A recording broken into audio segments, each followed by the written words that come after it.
What are you at? It's Paul from Wicked Acorn. Eggs, chips, and beans. Sounds good. Sounds good. No, I haven't had eggs, chips, and beans. I have my eggs, chips, and beans after uh, after the live stream. But that sounds good. Eggs, chips, and beans.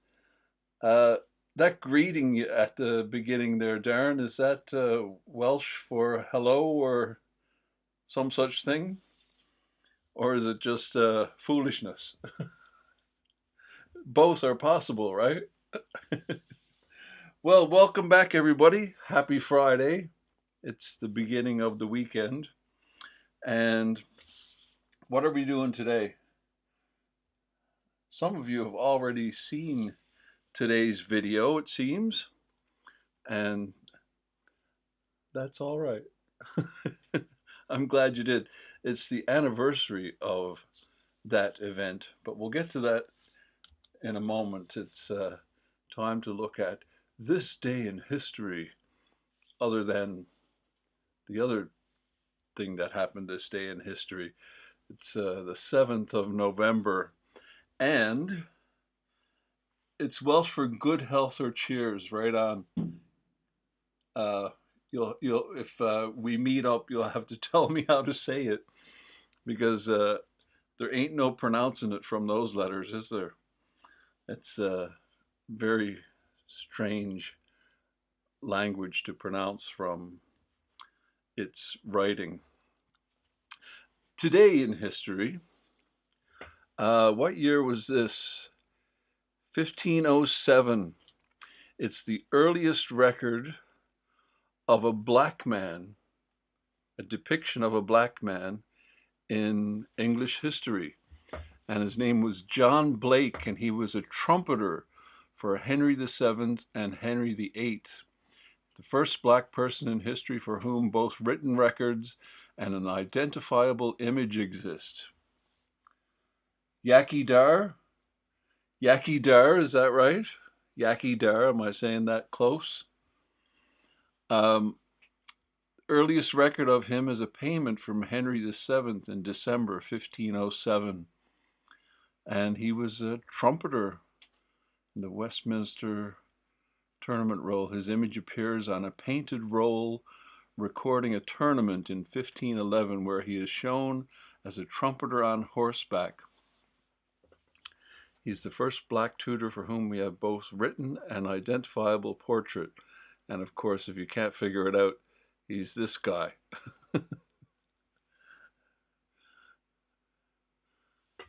So that's an interesting moment in history, isn't it? Henry VII is the guy that was on the throne when Newfoundland was discovered. He's the guy that sent John Cabot to discover the New World. Uh, there's conflicting dates on this one. One says today, and another says the 15th. And these are guys you probably have not heard of. Lewis and Clark. They're big guys in American history. And they were the first to go across the country and went to the Pacific Ocean. The first to reach the Pacific, first white men to reach the Pacific Ocean overland. I got me a Christmas mug today. All the other mugs are in the dishwasher. Well, except for my second cup, because I always have two cups. Well, not always, but when I come in here and I can't leave, I have two cups. I get two before I come in to do this live stream. These guys, this is a West Coast Indian canoe, and the tribe I'm familiar with is Haida. There's Haida Gwaii, the Salish. There's hundreds of different tribes, uh, but their art is they're the guys that you think of totem poles, which is I think not the right word for those things, but the things that we call totem poles is that's one of those not politically correct words, totem poles. Um, and I don't know the proper word, so we'll have to call it that for now. Um, yeah, so that's those guys. And you see those things in movies and stuff like, Plains Indians and, guys with teepees and stuff and totem poles. And they didn't have totem poles. It's these guys on the northwest coast, on the Pacific coast, that did that. So these guys were the first to go across America by land. And they have found their trail uh, recently by, um, this is a big thing in America. These two guys, Lewis and Clark. Not so much in Canadian history, but in American history, they're big. Um, and they followed their trail. They did go through Canada as well, of course. Um, they followed their trail by finding their toilets, without getting too graphic, um, because a common thing to do back in those times was to eat mercury.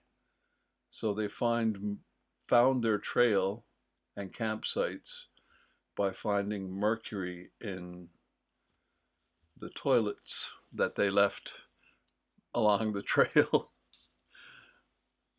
Eating mercury. Okay, so that's a interesting thing. This is an interesting one because we're coming up on Armistice Day soon. Uh, on November 7th, 1918, the United Press Association mistakenly reported that the World War I armistice had been signed due to a misinterpreted cable from its Paris agent announcing a local ceasefire for the German delegation. This led to premature celebrations in cities like New York, where the news was broadcast and published with headlines like "War is over." The public joy was short lived as the error was discovered, and the true armistice was not signed until November 11th, which of course we all know. Uh, but speaking of war is over, on this day in history, John met Yoko at the Indica Gallery in London, and the world was never the same again. And a little known thing about our next one is a birthday. Joni Mitchell. A lot of people don't realize Joni is Canadian, and she's fantastic, fantastic musician, great songs, and yeah. So happy birthday, Joni. She's 82 today, I think. November 7th, 1943. She was born in Fort Macleod, Alberta. And yeah, Joni's got some great music. We love Joni. So, the next thing, of course, which we have been putting off all week, is our quiz, which we didn't get to on Wednesday because it was bonfire night. So let's have a go at our quiz. Here we go. Who is the archaeologist who discovered the tomb of Egyptian pharaoh Tutankhamun, King Tut, in 1922?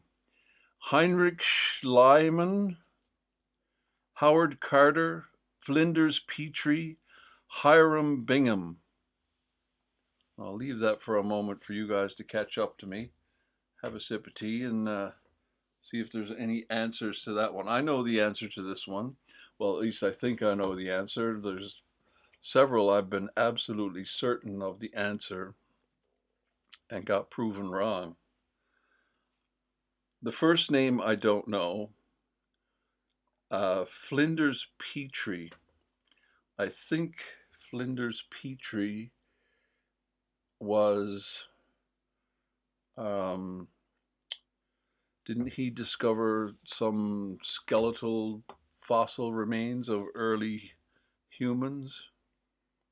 I think that's Flinders Petrie. And Hiram Bingham, the name rings a bell, but I don't I don't know him. And yes, Darren, it is of course Howard Carter, and that is correct. Who did Barack Obama defeat to be elected President of the United States in 2008? George W. Bush, Dick Cheney, Mitt Romney, and or John McCain? Good evening, Hoggle. How are you doing? We're just doing our quiz here now, and we're going to get to our video very shortly. Um, George W. Bush, Dick Cheney, Mitt Romney, or John McCain? I think I know the answer to this one too. We should know the answer. We were there.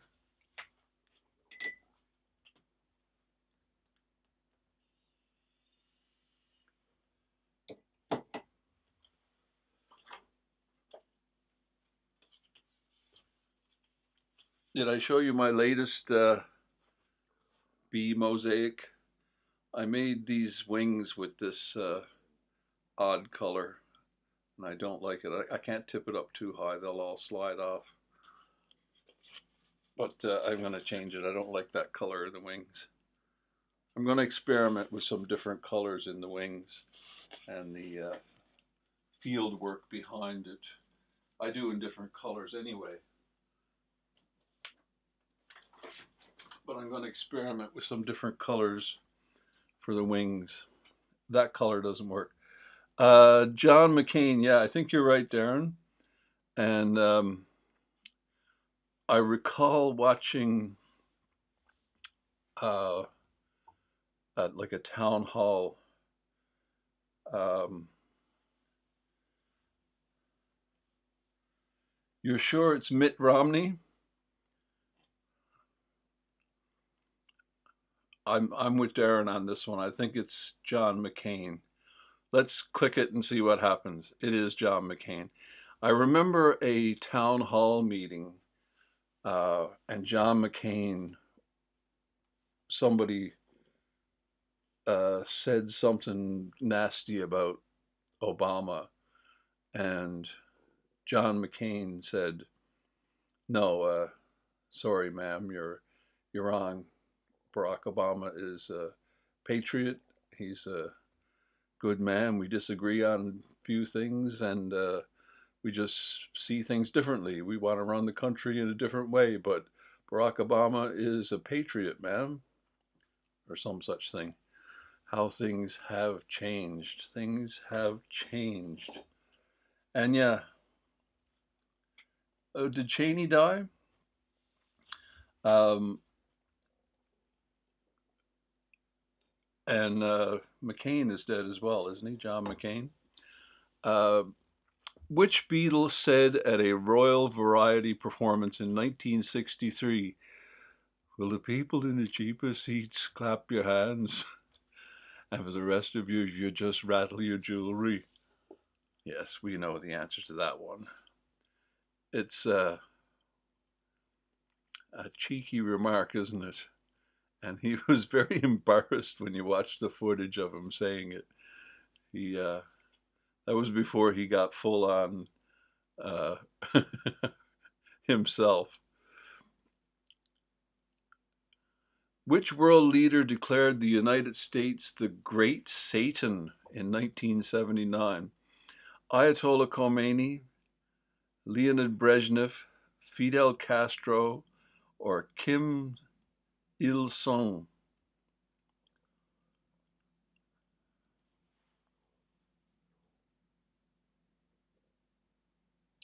Mitt Romney.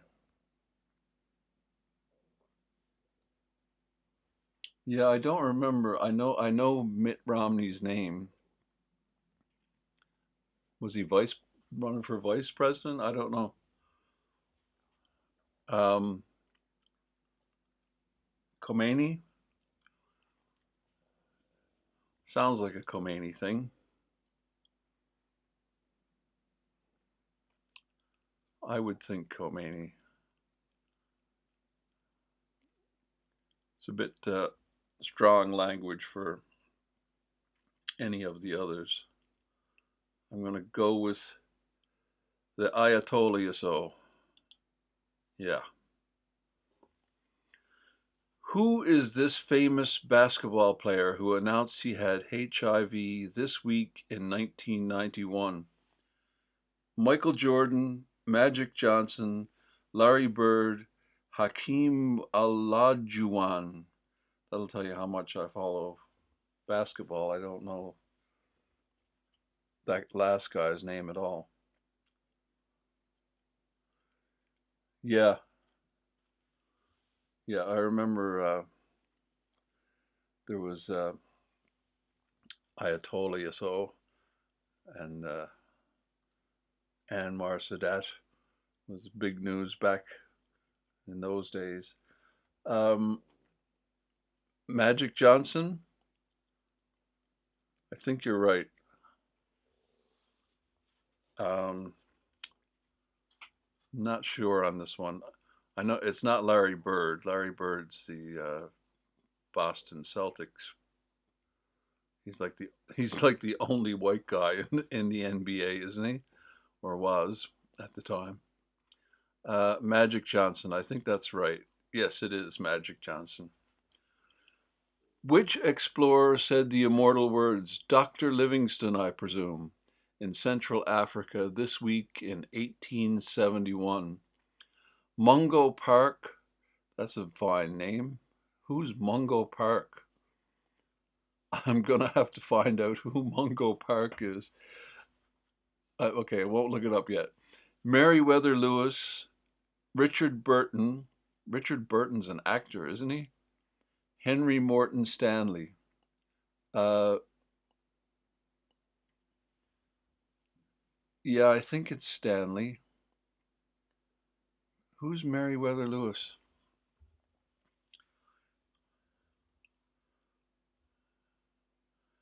I'm pretty certain it is Stanley.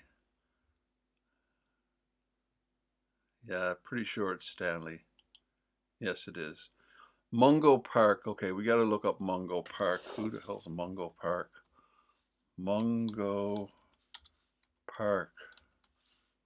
Talking about people calling their children strange names. Mungo Park, a Scottish explorer of West Africa after an exploration of the upper Niger River. Okay, he's a Scottish explorer. That's a fine name. What was the other funny name the other night? Oh, Dickie Bird. Richard Bird. Who did Spanish conquistador Hernan Cortez meet in oh, I know how to say this. Tenochtitlan. I'll have to work on that for the Tylenol for the first time in 1519. Atahualpa, oh my God. Atahualpa Moctezuma II Can Eek Hunukil. Oh God, those are brutal words. Montezuma is the only name I know there. How do you say that? I know these place names. Oh, I can't say it. Montezuma sounds correct. Montezuma sounds correct. It is Montezuma. The Russian October Revolution of 1917 was led by which socialist political party? The Mensheviks, the Bolsheviks, the Viet Minh, the Khmer Rouge.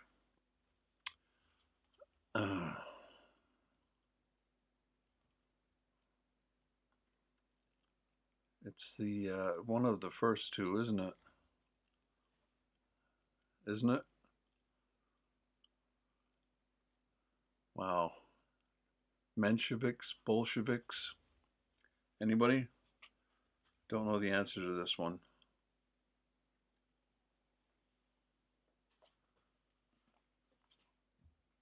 I know a little about the Russian Revolution, but not the parties involved.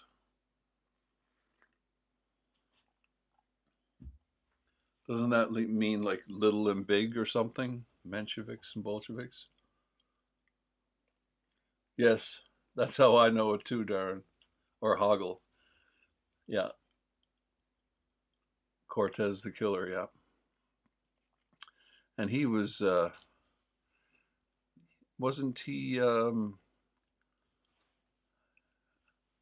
boyfriend of Joni Mitchell? Or were they just friends?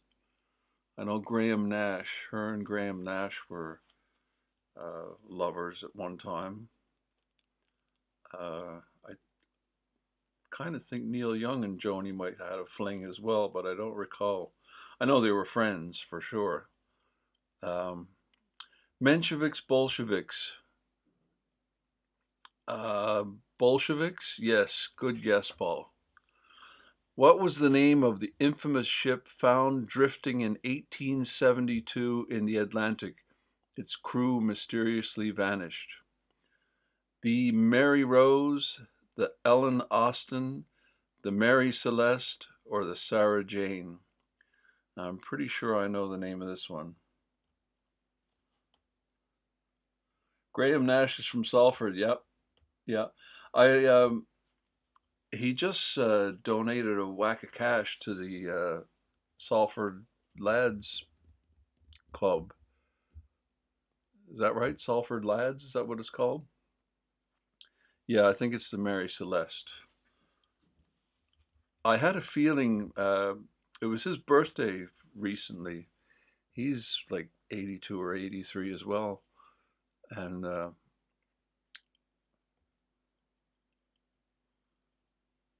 yeah, for sure. For sure. Yeah, I don't recall if her and Neil had a fling, but they were definitely pals. Neil is from, where's Neil from? I think he's from Alberta as well. Um, yes, I'm fairly certain this is Mary Celeste.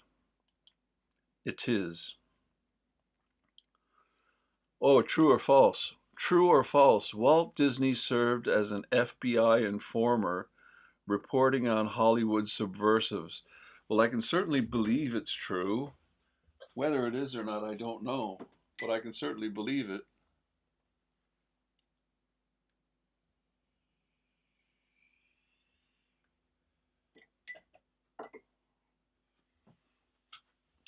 Yeah, the Salford lads. Uh,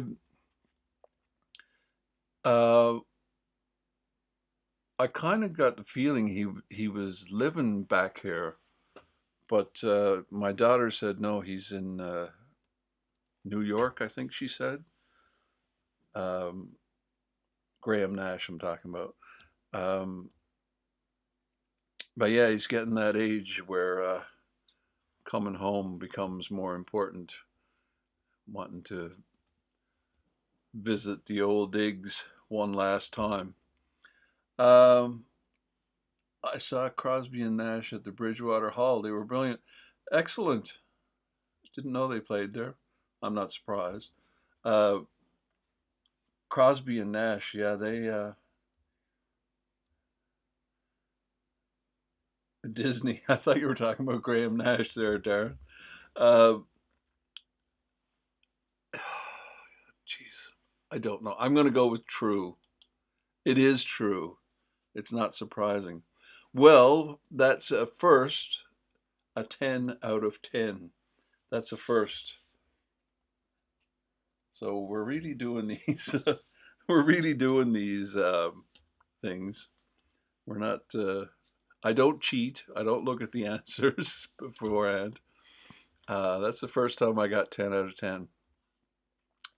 Okay, so we're gonna watch the Knutsford Highwayman video. that a few of you have already seen. Uh, Bing sings, but Walt Disney. So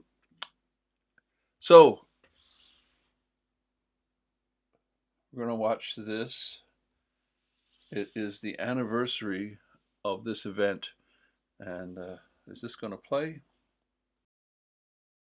The likes of Robin Hood and Dick Turpin come to mind when you hear words like stand and deliver. The highwayman is often romanticized. Stealing from the rich and giving to the poor was not the norm. They were mostly common thugs. Edward Higgins is, however, an anomaly. He was a thief and a cutthroat. He stole from the rich and gave to himself. But the Knutsford highwayman had his own unique twist on this profession.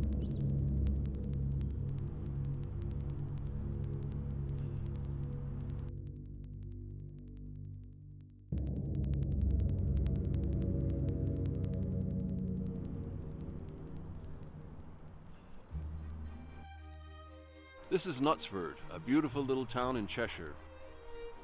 And this is the home of Edward Higgins. The story of Edward Higgins is worthy of a Hollywood script. He created a ruse equal to the role played by Leonardo DiCaprio in Catch Me If You Can. This low-life criminal managed to insert himself into the high society of Cheshire, while at the same time he maintained his clandestine operations as a robber, a thief, and a murderer. This is the true story of the Knutsford highwayman. Nothing is known of the early life of Edward Higgins. He first appears in 1752 when he was tried and acquitted for stealing sheep in Worcester. Lucky for him, stealing sheep was a hanging offense at the time. In 1754 he was tried and convicted on 2 counts of housebreaking and sentenced to be transported to the colonies for 7 years. His sister came to visit him. She somehow convinced the turnkey to let her in. They stayed some time in close contact. Soon after she left, a farmer who lived near Worcester came to inquire if the sister had come to visit Higgins. He'd been robbed of 14 pounds and had reason to suspect her, and that she had given it to her brother. Edward Higgins was searched, but nothing was found. The farmer followed the convicts to Bristol. Before transport, the criminal... No, I'm not getting that joke, Darren. Bing sings, but Walt Disney. Walt Disney, eh? Bing sings.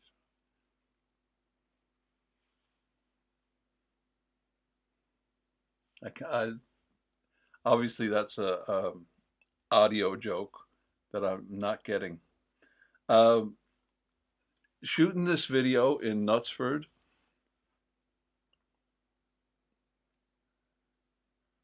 Disney sings. Okay, obviously you guys are getting this. I'm not getting it. Sing. You would not believe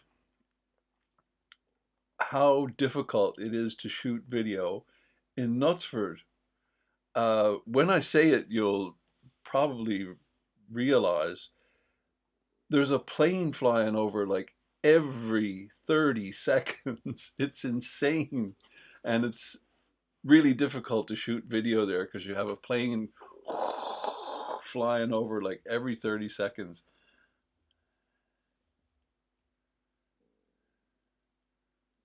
Ah, okay. Disney. Right. Right. Now I get it. Right.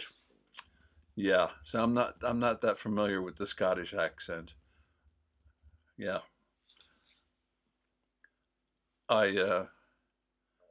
Yes.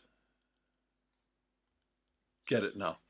Um yeah, unbelievable how many planes fly. I guess they're flying away from Knutsford. A lot of good evening, Asterix. Um, yeah, insane. It was really difficult. It took like 20 times as long as it should. You'd get halfway through saying what you were going to say, and Newfoundlanders. There are not a lot of Scots in Newfoundland, uh, people of Scottish origin, mostly Irish and English. But there are Scottish people, of course, but mostly Irish and English. Um, yeah, so it was a lot of fun. And I didn't know Knutsford well when I shot this video, so I would have put some better landmarks in there. I'm just in some park there. Strip searched. £14 was found in the lining of Higgins' hat, but the farmer was unable to prove the money was his. Edward headed off to America with his £14, and the farmer returned home with nothing. Of course, no reform was planned. That wasn't the purpose of being expelled to the colonies. Edward had not been in America for a month when he broke into a merchant's house in Boston and made off with a considerable sum of money. 3 months later, Edward Higgins was back, this time in Manchester. Knutsford is only about 14 miles from Manchester, and the cotton giants with their new money would often visit places like Knutsford. After all, who wouldn't want to escape the noise and filth of industrial Manchester? Like all successful criminals, Edward wanted all the bling. He purchased the finest ride with the best saddlery, and that's how he entered Knutsford in 1756. Nobody knew where he came from, but it didn't matter. His elegant dress and refined speech had the mark of a gentleman. Edward purchased this house and started filling it with all the trappings that only a gentleman could afford. He had money enough to keep a stable of horses. Did you guys watch any of the Vikings TV shows? King Canute. Yeah, yeah, yeah. There's a story of him. Um, Something about crossing that little brook, I guess, stream, river, whatever you call it, um, and something about a wedding party or something is the legend in Knutsford. How Knutsford got its name from King Canute. Um, yeah, the King Canute is the big guy in one of the Vikings stories, the TV shows, the series that was on with Ragnar Lothbrok and the other one. Um, the other one was Leif Erikson was like the main character, the second installment of it, and he's the guy that went to Newfoundland, Leif Erikson. So there you go. Only a gentleman could afford. He had money enough to keep a stable of horses and make improvements to the house. Immediately he was accepted by the local gentry as one of their own. Nobody had any reason to suspect him. His story was a good one. His income came from properties he owned throughout the country. The perfect cover story. Someone who every so often would disappear for a month or two and return flush with cash. He married a respectable spinster named Catherine Birtles, and at the baptism of his 3 sons and 2 daughters. Uh-oh, Darren's retracting messages. That must be the single malt, the last of the single malt, is it?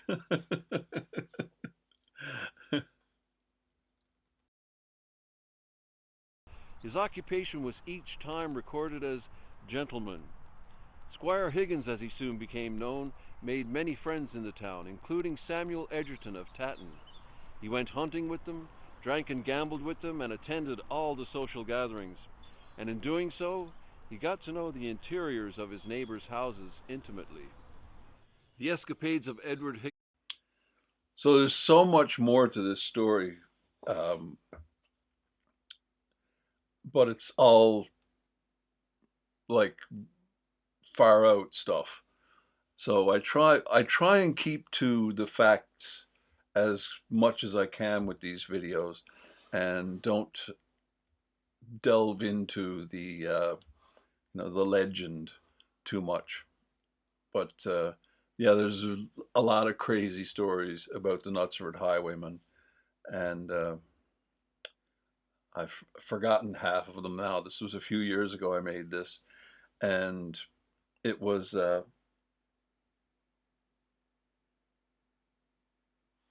was that right?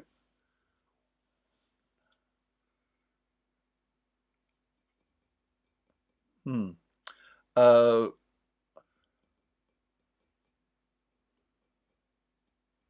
I'm trying to remember where she's from, the Boleyn family. I don't remember. Um, it could very well be that she's from around those parts. Uh, yeah, there's crazy stories about the Knutsford Highwayman, and it's the anniversary of his execution today. So that's why I put this out. And I woke up this morning and I got a notification from my calendar saying it's the anniversary. It's like, oh damn, I meant to, because I had all this AI stuff that you'll see in a moment that I put in this video after this morning. So that's what I've been doing all day, putting this together, which I should have had done long ago. But there you go, leave everything till the last minute. Have become the stuff of legend. Stories of pulling stockings over horses' hooves to muffle the clatter while slipping out of town may be the product of an overactive imagination, but Higgins was certainly imaginative. All we know for sure is the authorities came to arrest him in Knutsford in 1764 for stealing a large sum of cash from the home of Mr. Wilson in Gloucester. How Higgins escaped is unknown. Perhaps the story of the secret tunnel is true. What we do know is he escaped to Bristol and set himself up in the exact same manner, this time under the name Hickson. For 3 years he lived with the high society of Bristol, but time was running out. He made a trip into Wales where he broke into Lady Maud's house at Westmead. While opening a trunk, the key broke in the lock. When Higgins was taken, the matching key was found in his possession. Higgins was found guilty and sentenced to be executed, but he had his card up his sleeve. He forged a letter staying his execution. After considerable time, the letter was found to be a fraud, and on Saturday, the 7th of November, 1767, Higgins was sent to the gallows.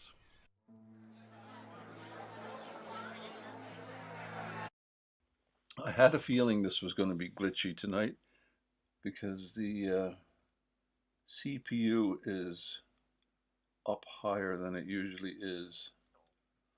Uh, but all this bit coming up is all AI video that I made, well, quite some time ago. Um, and it's really, really difficult to do. Um, it's really difficult to get the right prompts to get it to do what you want it to do. There's a lot of messed up stuff. Like for every 7-second clip you see there, I probably made a dozen or more of the same clip, changing the prompt a little bit each time to get the result I wanted. But this video is what got me using it. Uh, and I was like, how can I get the character to look the same? And you try and describe it, and you got brown hair and whatever, and you try and describe, and each time it's a different person. And I said, I wonder if it knows famous actors. And I've used Leonardo DiCaprio for the Knutsford Highwayman in this one, and it knows Leonardo DiCaprio, so it does his face. It's pretty amazing, and they're quite good, quite good. Some of them are really good, and some are better than others. And it's interesting what actors it knows and what actors it doesn't know. And it's also very interesting who owns the image of Leonardo DiCaprio. You know, am I going to get sued by Leonardo DiCaprio now for generating these, or is the AI company going to get sued? Or it's an interesting world we're entering in here. Gallows.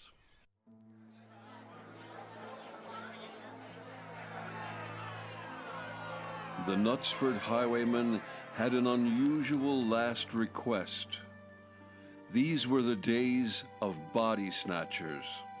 Before the Anatomy Act of 1832, the only legal supply of corpses for anatomical purposes were of those condemned to death.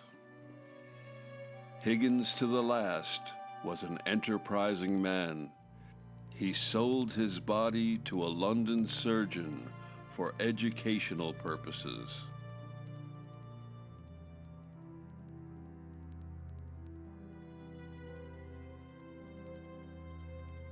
The custom was for the body to hang for 1 hour to ensure death. But the surgeon wanted a fresh corpse, and the body was cut down prematurely. As the post-mortem was about to begin, it was discovered that Higgins was still alive. An apprentice of the surgeon had to finish him off.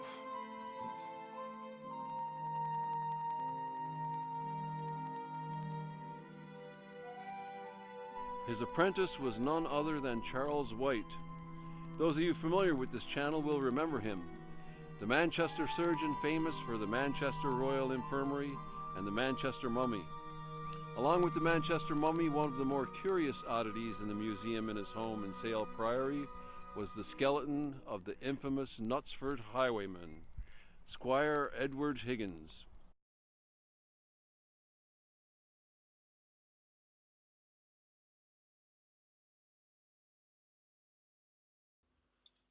So I had a feeling that was going to be glitchy tonight. I'll just go back and show you some of these clips here. And you watching it, you would probably never pick out what's wrong with these clips. But I've watched them so many times, and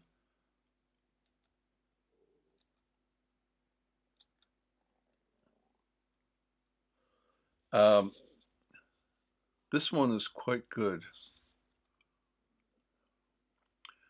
But you notice, like, this hat is completely wrong. This is stupid. Like, you know, he's got like a 1 foot drop there. Yeah, White is a very interesting twist to this tale. It's not 100% certain that White finished him off, but White was an apprentice of Cruikshank was the name of the doctor that got his body. Apparently there were other apprentices at this autopsy, because it was a big deal to do an autopsy back then. So,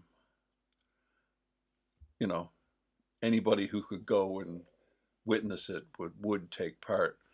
And yeah, White was one of his apprentices. So we're not certain that White was the one that finished him off. But the Knutsford Highway skeleton did end up in Dr. White's museum in Sale Priory. So makes sense that he'd be the one that did the deed. He couldn't stop a pig in an alley.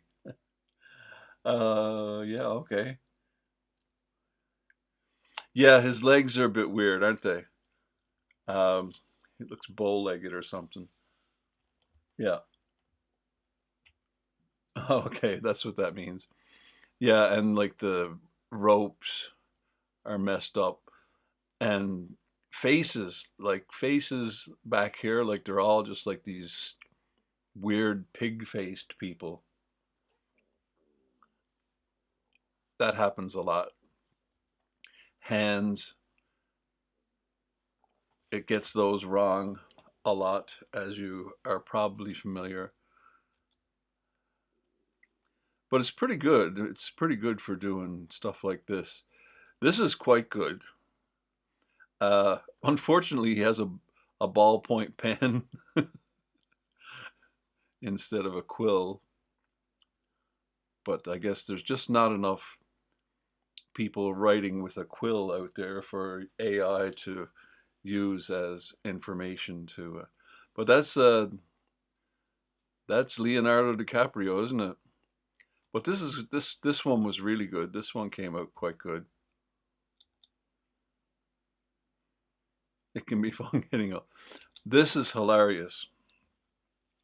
These graveyard ones are quite funny.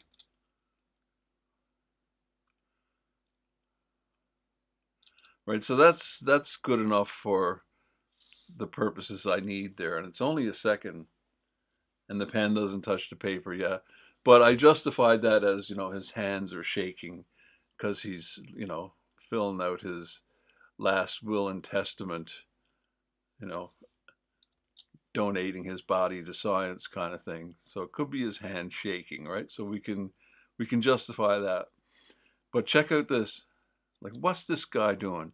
Okay, so he's stealing a necklace off this corpse here, but it's weird. And check this out. What is this? Is this like an eyebrow under her eye? It's funny. And it cannot do shoveling. Can't do it. Can't it? I could never get it to do shoveling dirt. It just can't do it. Like, what's this guy doing?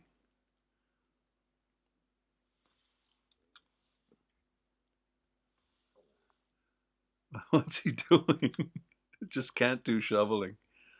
But it does the purpose. That's quite good. He's only got 1 foot and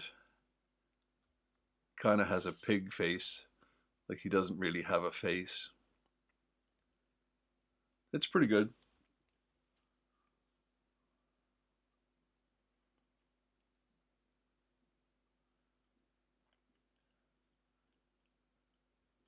Back in the day, a grave robber or a modern grave robber? The hand is messed up there. But, it's only a few seconds, so you would never notice this. Like, I scrutinize this stuff because that's what I do. This is pretty good. But look at this guy's face here. It's a bit messed up, isn't it? But this is pretty good. This is quite good too, but I had to crop it out because this guy here, if you notice at the end of this clip, and I couldn't crop it out, at the end, this guy has chains on his hands. It's supposed to be on his hands, but they put it on his hands.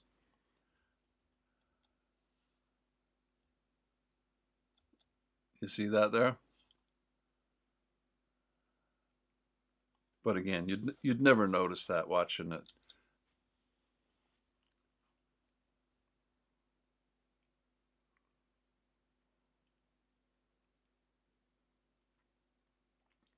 Kind of weird. And he's got a gammy arm or something there. It can't do rope. It cannot do rope. This is messed up. This guy's got blood and stuff on him that he's not supposed to have. That's supposed to be on the corpse, but it's still a pretty good clip. Again, when this is rolling by, you'd never notice this stuff. That's really good. This was a bit more gruesome than I wanted, but it's dead likeness of Leonardo DiCaprio, isn't it?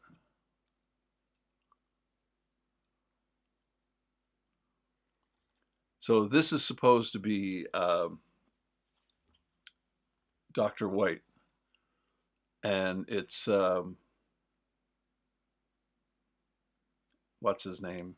The Harry Potter actor, Daniel Radcliffe, is it? That's who he is. And there's much more of Daniel Radcliffe as Dr. White in the Manchester Mummy video.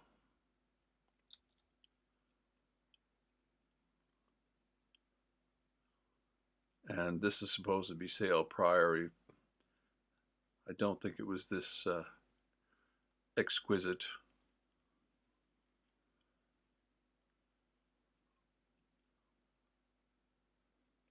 So a lot of these things are really difficult to do to get the prompt, the words to use to make it do what you want.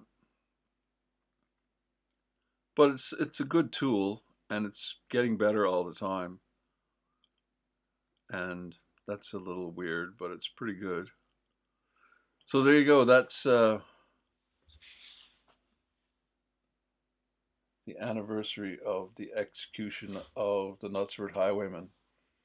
What were you saying there? George's Lane Cemetery, site of a train crash. Okay, that's something to look into. Staley Bridge is an interesting place, isn't it? Lots of interesting stuff there. This week coming, I'm going to experiment with live streaming from the phone a bit. I'm not going to, so it's going to be sporadic. It'll be wherever, whenever, because I got to get out and shoot some video, and I won't have time to do this. And I want to experiment with it anyway, so it'll be at the oddest times this week coming, and so we'll see what happens with that. The bonfire night one was weird because it's still not all there. It's like only 5 or 6 minutes long, and it should be like a half hour long. And I haven't had a chance to look at your video, Darren. And a lot of times it won't let you post links for some reason. Nothing I've done. It just won't let you post links, certain ones. So there's nothing I've got turned off or on. So there you go. So have a great weekend. Thanks for dropping by, and we'll see you in the next one.